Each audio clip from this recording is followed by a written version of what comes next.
9, 8, 7, 6, 5, 4, 3, 2, 1. And we have liftoff of TDRS-M on the Atlas V rocket from Space Launch Complex 41. TDRS-M, securing space-to-ground communication for NASA's low Earth orbit operations, including the International Space Station. Atlas beginning engine yaw maneuver to steer to its planned path at an inclination of 26.2 degrees. Engine pressure.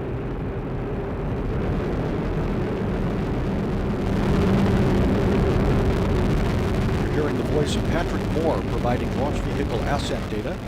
Patrick is the United Launch Alliance Denver Network Operations Center and Command Control Center. Pump speeds and injector pressures all looking good. Now Reading the passing data coming 45 directly seconds from the into rocket. flight.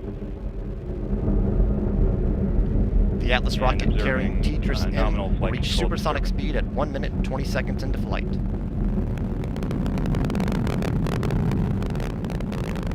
Now passing 1 minute into flight. Vehicle is now 3 miles in altitude and traveling at 1,100 miles per hour. Standing by for max Q. Now passing 1 minute 15 seconds into flight. 32 seconds into flight.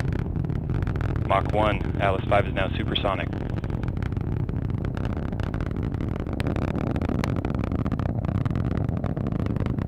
One minute 30 seconds into flight.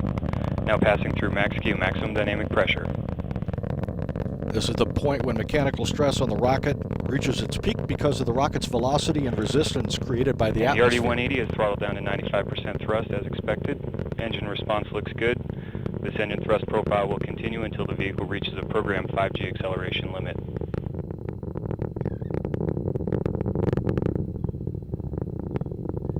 About 2 minutes into the flight of And now Atlas. passing 2 minutes into flight, approximately 2 minutes remaining in the first stage of flight.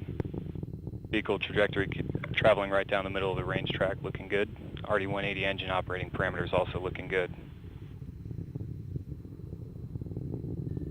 Booster engine cutoff slated for 4 minutes 2 seconds after launch. The Atlas V rocket now weighs just 1/2 of what it did at launch, burning propellant at a rate of almost 2,600 pounds per second.